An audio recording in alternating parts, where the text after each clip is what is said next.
In life, we encounter people every day, all of whom have stories to share. We rarely take the time to ask people their personal stories, many of which will touch, move, and inspire us in some way. Matt has a passion for making authentic connections and learning about people from all walks of life. He has lived a life of giving back to the community and making a difference in people's lives. Are you ready to meet fascinating people and hear some inspiring stories? The Matt Hilton Show will introduce you to a world of possibilities you never knew existed. Sit back, be present, and enjoy. Here's your host, Matt Hilton. Hey everyone, thanks for tuning in to the Matt Hilton Show. I am so glad you're here today. We have such a fascinating guest, and I just can't wait to interview him. So with that being said, if you're watching on the Facebook page, the Matt Hilton Show on Facebook, please like it, share this page, comment on the show, all the things. And if you're watching on YouTube, please subscribe, like and comment there too. That's the way this show grows. So thank you so much for doing that and being supportive of the show. You know, we're going to talk a little politics today. It's not much that I don't talk about it much on the show, but it's going to be hard not to with this next guest. So Blake Margolis is here with us today, and we do have a live studio audience, so thank you all. So Blake, thank you for being here. And I know it's going to come up that you are the mayor of the city of Rowlett. Mm-hmm. Yes. Yes. And how long have you been the mayor?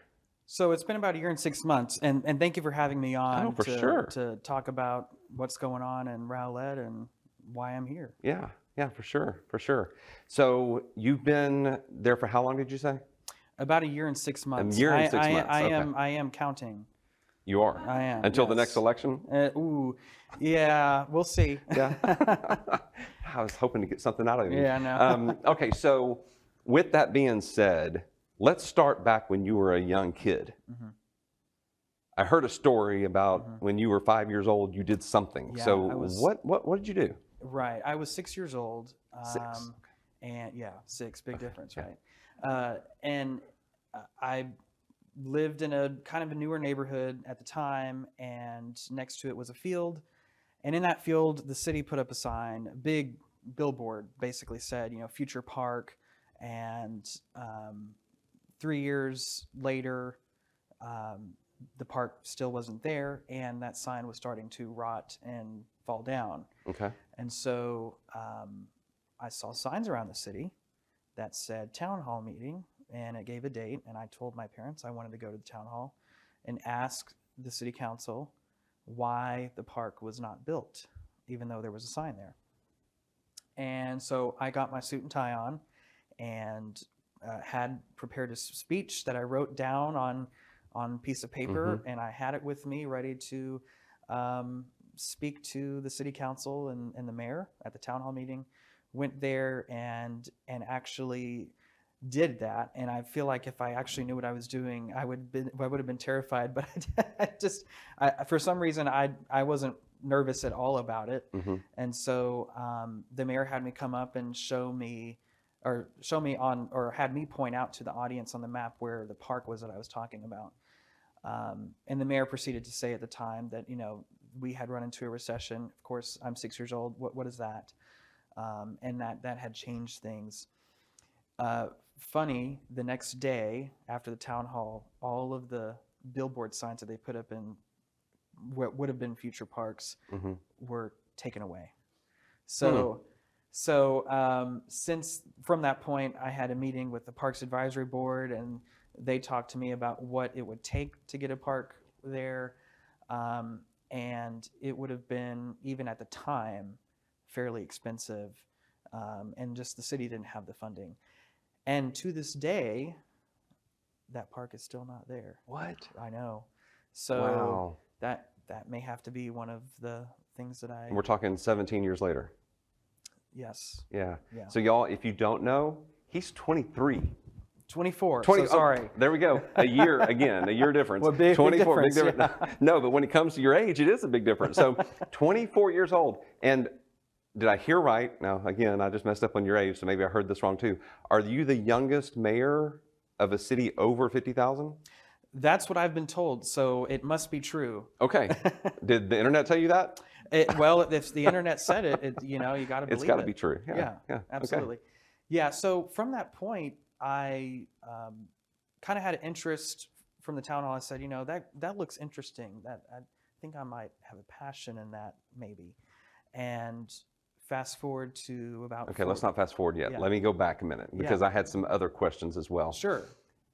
How does a 6-year-old know what a town hall meeting is? Were your parents politically involved? No. Okay, so how did you know? How did you know what to do? How did your parents know what to do? So they obviously knew what a town hall was. For some reason, I don't know why I knew what a town hall was. I'm sure it was some show or something. I also didn't really watch cartoons or anything when I was little. I watched the news. Okay. I wanted to watch the news or Cops. Yeah. One or the other. And so maybe I had learned from that point what a town hall meeting was. But when I saw the sign, I pointed out to my parents I wanted to go to that to ask about the park. Wow. Okay. And I'm sure your mom, who's in the audience, could shed a little more light on that story maybe, but I don't know, because it's just, to me, it's like at 6 years old, and my parents weren't politically involved at all either growing up. But if I was to say I want to go, talk to the city council or go to this town hall meeting and talk about a park, my parents probably would have looked at me like I was crazy. Like, do you remember, what your parents' reaction was when you first said that? I think that, so, they obviously, when I said that I wanted to do it, I think they were obviously encouraging, but didn't actually believe I would actually do it. And so when I told them before the meeting, I said, I have to have a suit. I have to go wearing a suit. I don't know why I said that, but I did. And so we went and got me a suit to fit a little 6-year-old. And I went to the meeting and I did it. And I think that, they were probably surprised that I actually went through with it. I think part of what's in me as a person is and it could just be ingrained in me or something, but when I see a problem or I see an issue, I typically will want to pursue a resolution to that. Right. And I think that could have been what that was at that young age, unconsciously. Yeah. I saw, there was a problem in that there was a sign there that said Future Park, and I want a park. Yeah. So I should do something about it. Makes sense. Right. Yeah. At least find out why the park isn't going in, right? I would still ask you as the mayor, why is that park not there now? Sort of for the same reason. They still don't have enough money? Well, it's about priorities, and when perspective is everything, right? It is. And not a lot of people really have a true understanding of what it takes to run a city until you're in there and you see it and you understand all of the intricacies in the different divisions and departments and responsibilities that there are in a city with a budget of $150 million a year. And so there are priorities that take precedent over a neighborhood park. Public safety is a big one. Public works, streets. Those are big things that are very costly.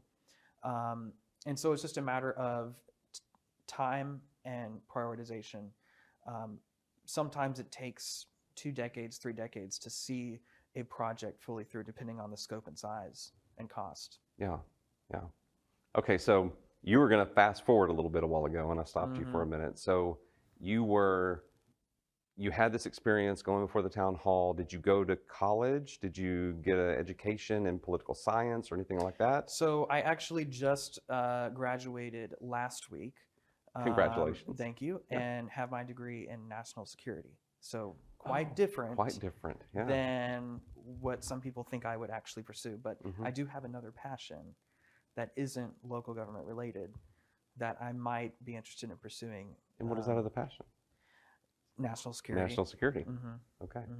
So take me from being a public servant down to a bunker 20 stories below a mountain. Yeah, that makes sense. It's a happy place for me.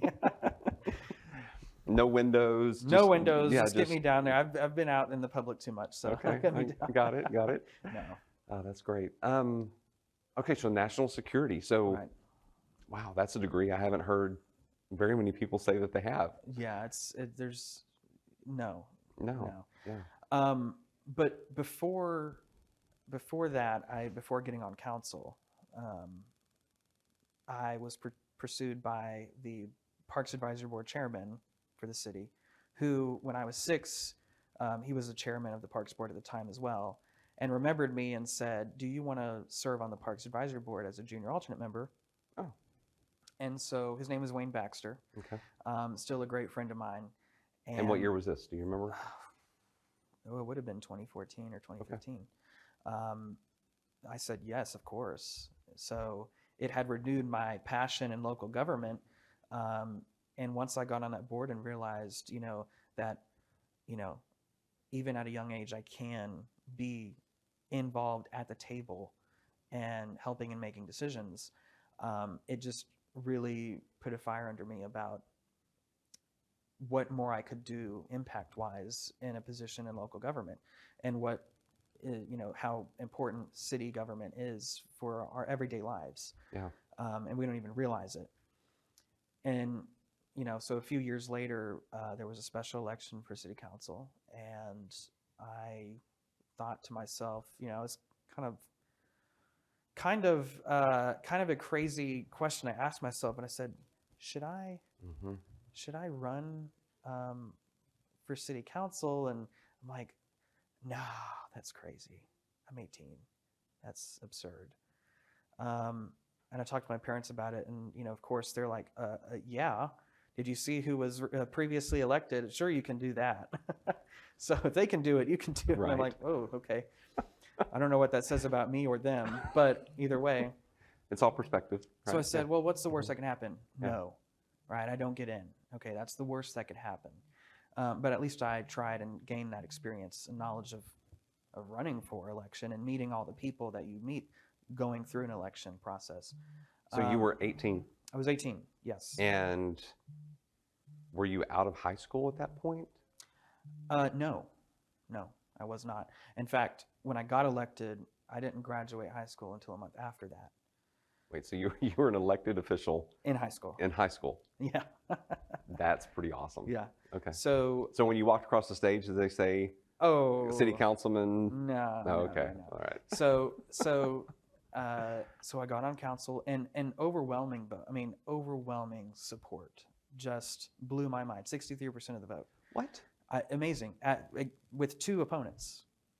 That's great. So it was very shocking, surprising. I remember the night still vividly of kind of like, no way. Did that really just happen? So what did you do? What did you do looking back? What won it? What won that election? That's almost a landslide. I mean, that's huge. Yeah. So I think even though I was so young, I had more experience than my 2 opponents in local government. Being involved on a Parks Advisory Board, I was on a board commission. I knew some fundamentals of local government, right, enough to speak to it.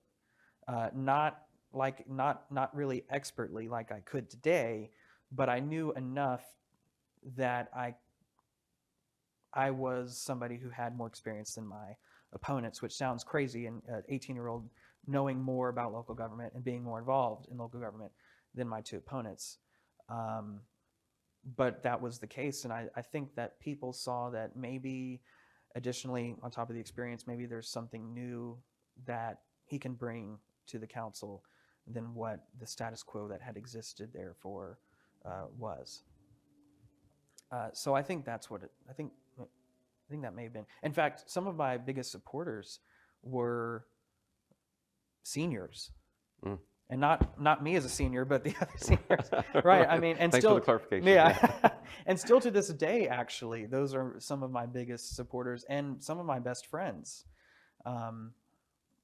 So it's been really such an honor to have people believe in you, and for me to serve them and try to make our city a better place to live.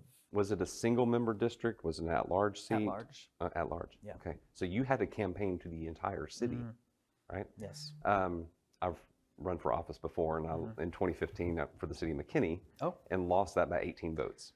So I will tell you, wow, every vote counts, ladies and gentlemen. It get out there and vote. So how did you? I'm just curious, did you door knock? Did you do mailers? Did you hire a firm to help you with strategy? So I did do some door knocking. I did not do flyers. I didn't have to do flyers.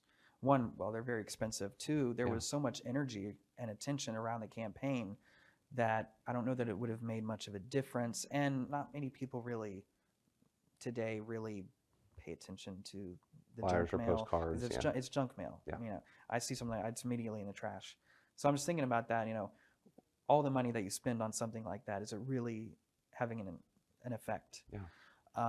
And no, I ran the campaign myself with a committee of people that were my friends and constituents in the city, that helped kind of guide me on the direction of the campaign. Yeah. What was the toughest part of the campaign? Oh, definitely speaking to audiences. Ooh, I was not a fan. Tell me about, I mean, that's the biggest fear of Yeah. of the entire population, right? Is Right. speaking in public. So how did you get over that? Well, get over it. It's still a fear. Is it? Yeah, although I will say that if I'm speaking or if I'm asked questions, which I love town halls because I love answering questions. You're doing really well today too. Thank you. And so that's where I'm in, like, I'm good. I don't have to, even with the crowd, I'm good. But you ask me to get up and talk about a subject or talk about myself in front of an audience, and I'm very nervous. So State of the City speech? So have you done that yet? Actually, I've done one, Okay. and during that, I definitely write out a script because otherwise I'm going to lose my words because Sure. I'm looking at the people in front of me. Mhm. I also record it, so there's also a recording of a State of the City with a lot of graphics and detail that I do, so it can be shared across different social media channels. Yeah. So how long did you serve as a city councilman before you ran for mayor? I want to say 5 years. Okay. Yeah, 5 years. And what were the circumstances around the decision running for mayor? Like, Oh, that's a big question. I did not want to run for mayor. I had no intention of running for mayor. And when people asked me if I was going to, I'd laugh at them and say that would funny. right. And then something had happened on the council that I don't want to necessarily go too deep into. But Oh, come on, a good scandal. No, yeah, I'm no. joking. I would say, I guess maybe high level is that we were not going anywhere as a city. We were not moving forward. Very status quo, very stagnant, operationally mediocre as a city. Not quality customer service that I would expect as a resident.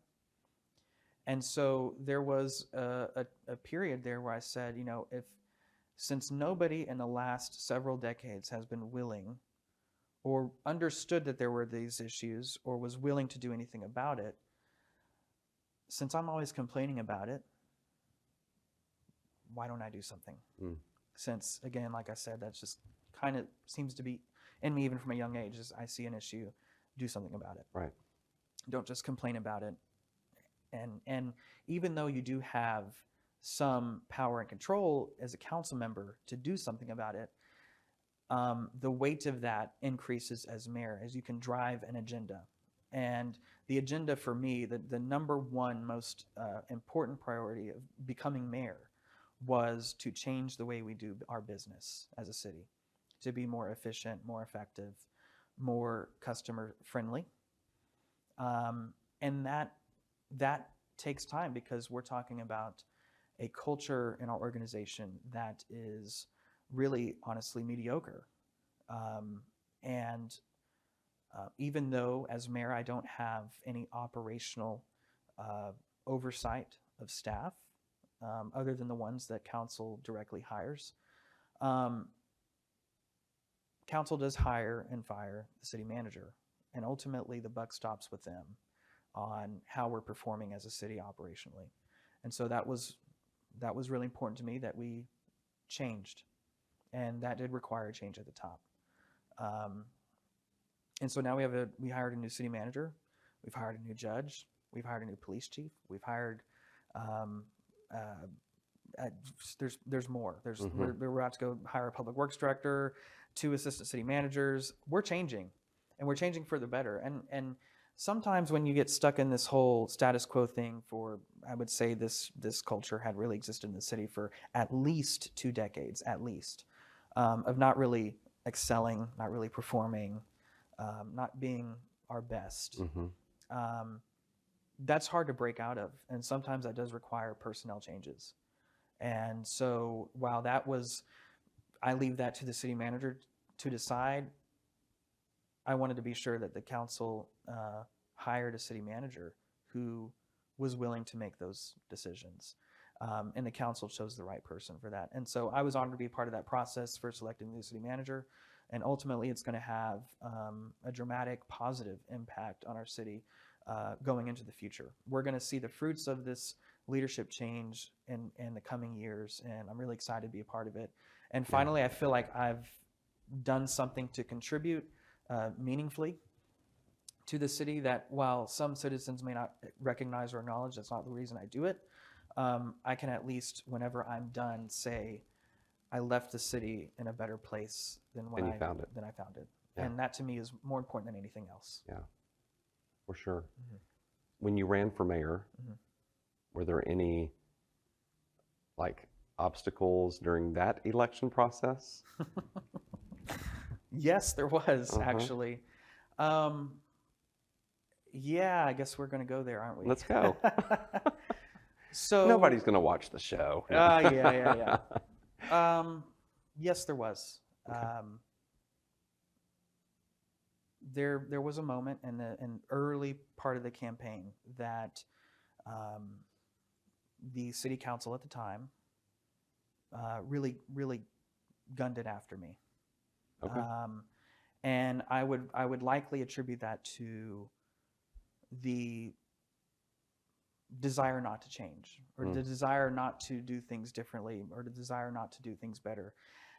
Most people, I find, are not excited for change, especially when you're used to something for so long. Right. And so some people will react to that and try to prevent it. I would say that was probably what occurred, but they did it in a manner which was really personal and actually quite vicious. But was it through social media? Was it eggs on your front door? Like, what I are we wish it talking was about? that. Uh-huh. I wish I could take that. Mhm. I could take that, no problem.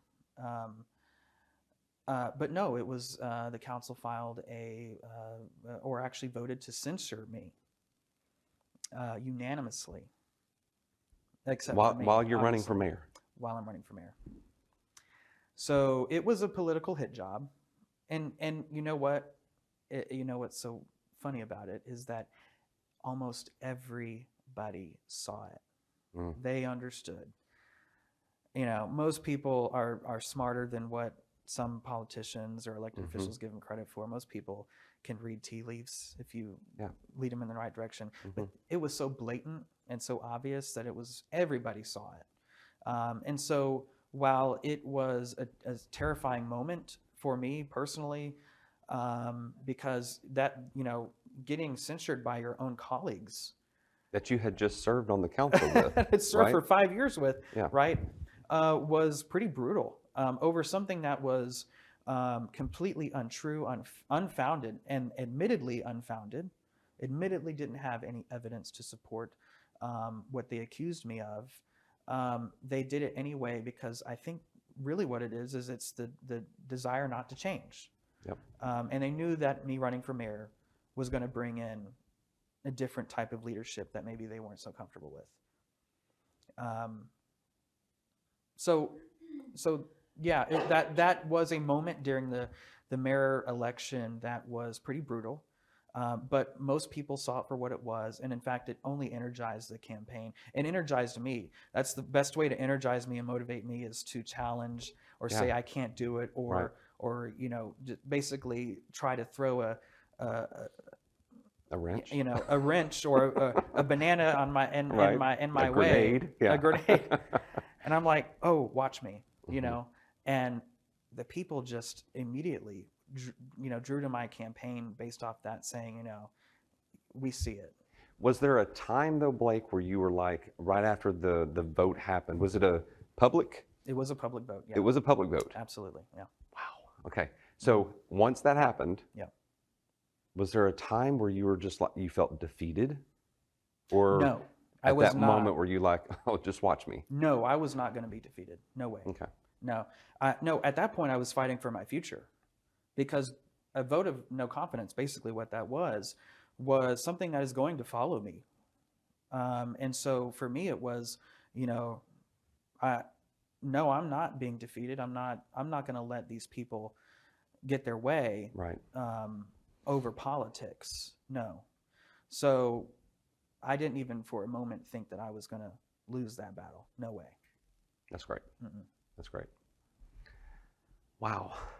Mm-hmm. So what are some things that are coming up? Give me like one or two top items in the city that you're excited about. That's if you can. 'Cause I know some things are confidential until they come out. Yeah, but- I'll speak to the public things. I mean, there are some really exciting things that I can't wait to share when Sure. we get to that point. But the public things I'd say are that the citizens actually, unprecedented. This is unprecedented. The citizens actually voted for a tax rate increase in order for us to build the parks. no. No, in order for us to build a new police department, a new fire administration building, and a new animal shelter. Okay. What I can say is at this point, it does appear that we may even be able to build a city hall. So we're still investigating that, but that is a possibility throughout this project. That is huge for the city. We currently are just completely out of space in our police department. There is, at this point, if we were going to hire additional detectives, you'd have to build bunk desks, if that's possible. Mm-hmm. And I'm joking because you can't do Or that. go underground. Or go underground. There is just no more space in our police department. And so, really to the citizens at the time, it was, we can get portable buildings, but that's not sufficient for a police department. And so the citizens saw it. They saw the photos. We even hosted a tour through the building. And there were even some skeptics beforehand, because, and I don't blame them. I mean, it's hard to vote for a tax rate increase. That's really not heard of. And how much are we talking? If I can remember, the total package was about $80 million. I'm sorry. How much of a tax rate increase? Oh, because we're just talking city tax, right? yeah, 2 cents of $100 of assessed value. So, Sure. Ultimately at the end of the grand scheme of things, it's not really that much of an impact. But when you're talking about living in an environment of inflation and interest rates being so high, it's talking about a tax rate increase really seems unimaginable. Yeah. But we were at a point where we didn't really have a choice as a city. And for so long, the city councils prior were too afraid to ask the citizens to vote for a rate increase, because we knew, I think the council understood that it would ultimately require a rate increase, because we do have bonding capacity that wouldn't require a tax rate increase, but we'd like to allocate all of that capacity to infrastructure, parks, and other public safety projects. You just said the parks word. That's exciting. Yeah, we do, and we're going to have another bond election coming up in May. Yeah. But for this one, it was really a point where council, I remember preaching it to council, and even council was really enthusiastic about it, was we're going to be the council that makes the tough decision. And that's okay. So we have to make a tough decision. Yeah. The decision is to put on the ballot and let the citizens make the decision. And so they did. But I'd say that's one of the exciting things, is to be a part of that process where, talk about a really cool legacy, to be able to be a part of a process where you build a new police department, a fire administration, animal shelter, and possibly a city hall. That's pretty huge and monumental for a city. Okay, so I have a question. Yeah. Me being a realtor and being involved in the real estate space, that has to be a very hefty package Yes. because property values have increased significantly over the past 3-4 years. Mm-hmm. So the base has gone up, and with that increase, the city revenue increases as well, right? Mm-hmm.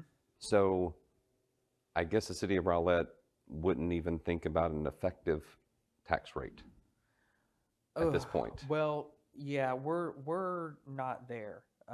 And as much as I would love to be like some of the other cities, where we adopt an effective tax rate, or a no new revenue rate, Right. what they call it now, we're not there. And we will be. I know we will be there. And I want to believe that we'll be there as probably my last year as mayor,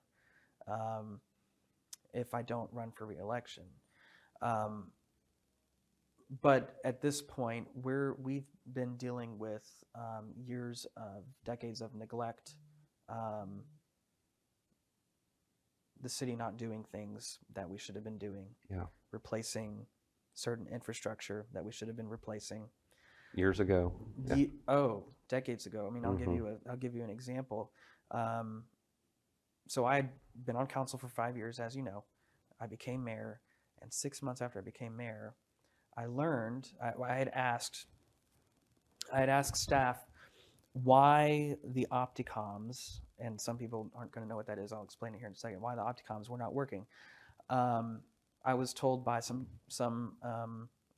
people on staff who are first responders that the Opticoms, half of them didn't seem to work, which affected call volumes. Opticoms turn a red light green for emergency vehicles, and that's key in response time.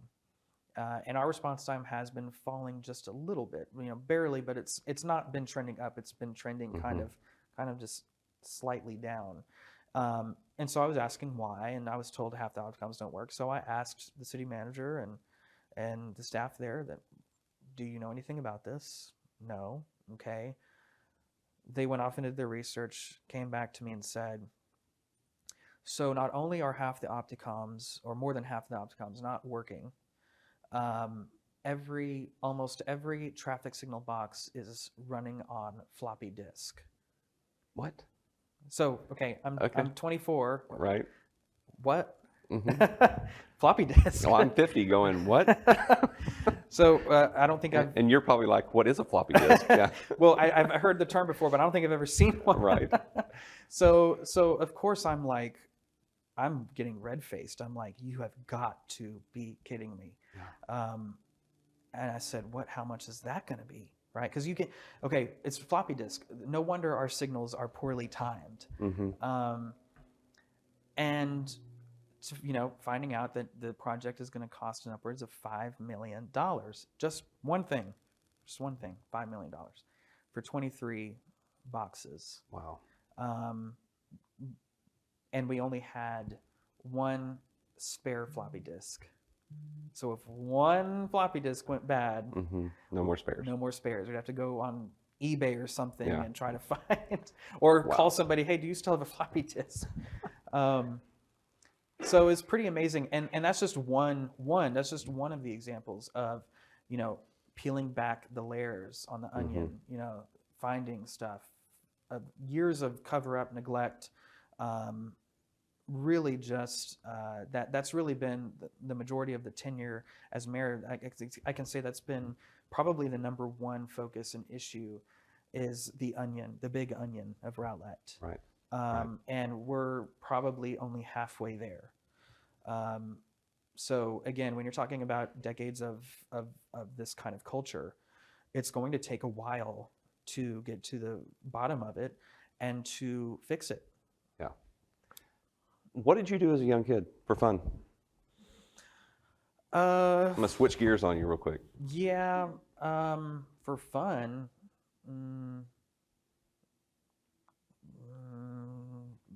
the news. Okay. Were you very studious, I'm assuming then, or? Actually, I did run a social media account. It was called the Rowlett Scanner, and you're the one behind the scenes. Yeah, right.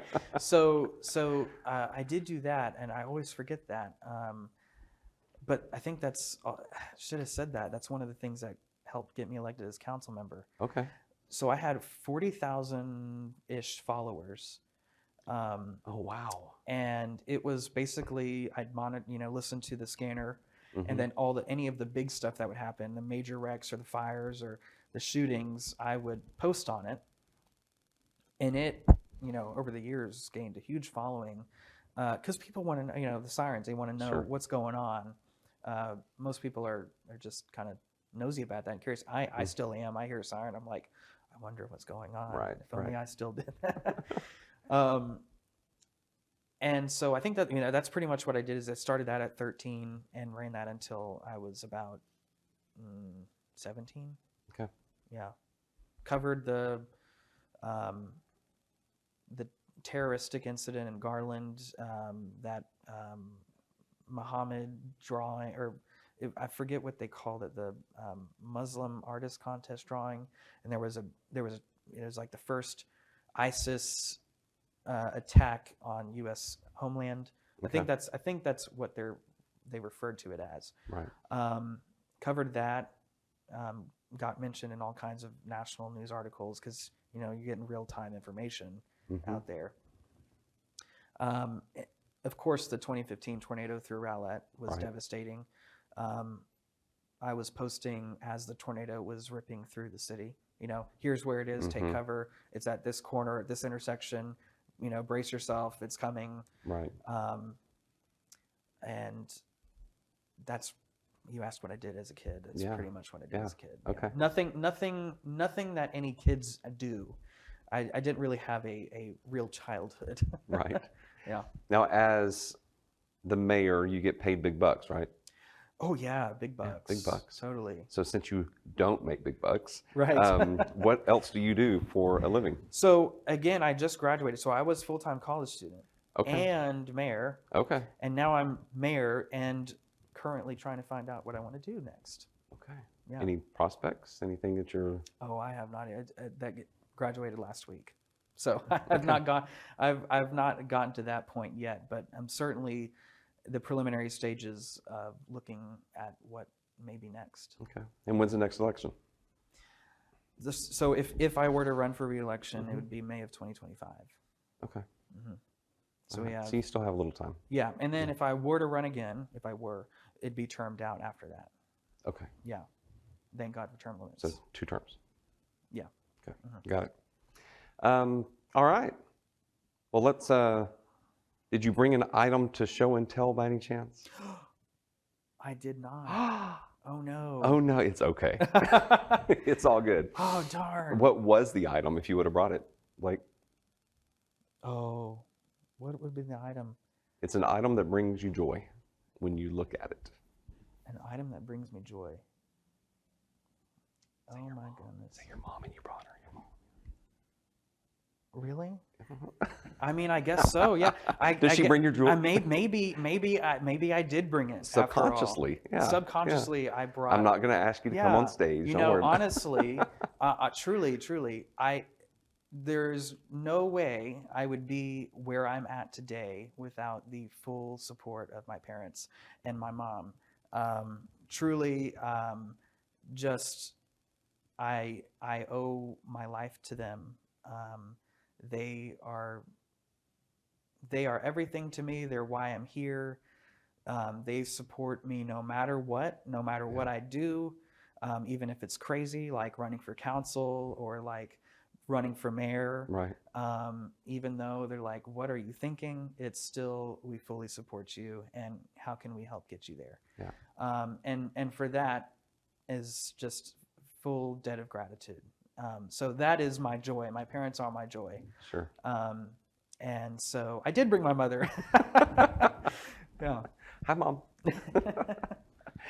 All right. So as we wrap up here, I'm going to ask you a few questions.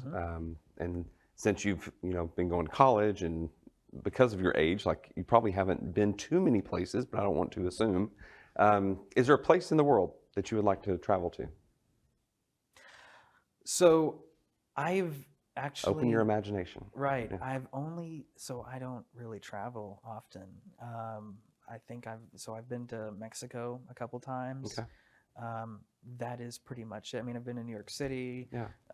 I've never even been to California. I've never even been to Las Vegas. But if I wanted to go anywhere, it probably would be in the world. It Mhm. probably would be probably Italy.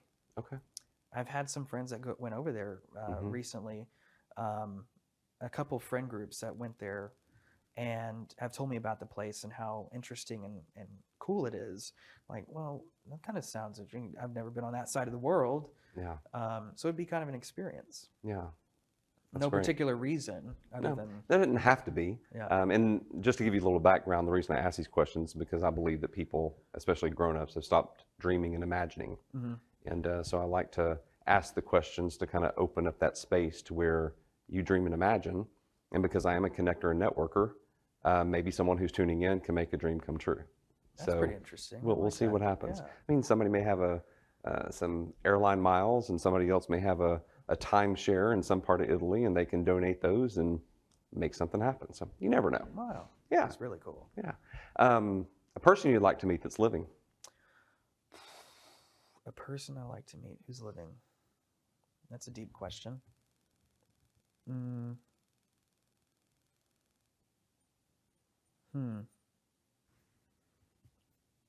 I'm trying to think. The person I'd like to meet who's living.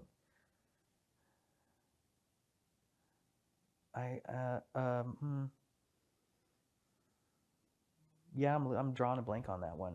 Are you thinking about it too much? Are you like, I can't say this one because of this? No. No? Ooh, Here it comes. I would love to meet. I would love to meet the director of the CIA. Yeah, Okay. but only if he answers the questions, Oh, right? well, he's probably not going to answer the questions. And that's not going to happen. You So wouldn't it's a answer some of my dream. questions It today, is a so- dream. You said dream, so that is Yeah, a dream. okay. Yeah, like who killed JFK? Yeah. Are there and- really aliens? Oh yeah, Yeah. right. Are there really aliens? Yeah, that would. I'm just thinking about that. That would be pretty cool. Okay. Yeah. Okay. And is there an experience that you would like to have that you haven't had yet, like jumping out of a perfectly lit airplane or Never. going to a Cowboys game on Thanksgiving Day? Like, is there an experience I've you would done like that. to have? I've done that. Experience I'd like to have.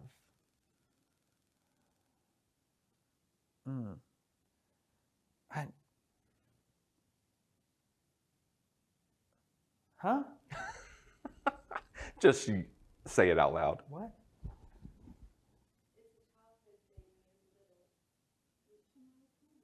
Oh, meet Shania Twain. Hey, No, there's a person you can meet. I did. Yeah, no. I when I was like 4 or something, I had a poster of Shania Twain Oh. in my room. That I was. love Shania Twain. I just went yeah. to her concert over in Fort Worth a few weeks ago. Yep. So I was at her concert a couple years ago, and Okay. at American Airlines. Yep. Puts on quite a show. Yep. But yeah, no, that would be pretty cool. Yeah. But say that So question an again. experience An experience that you would I'd like to have. Really, I think what drives me, and that's not the question, but would lead to that is being able to broaden my service level. And I don't know what that is. Whether, again, I said another passion of mine was national security. So for me, what I want to do ultimately is public service no matter where I go. Yeah. And so if that's working in the federal government, that's public service, that's somewhere where I do have an interest, particularly in the national security area. So that's more of a bland, boring answer, but for me, that is an experience I would like to have at some point in my life. Okay.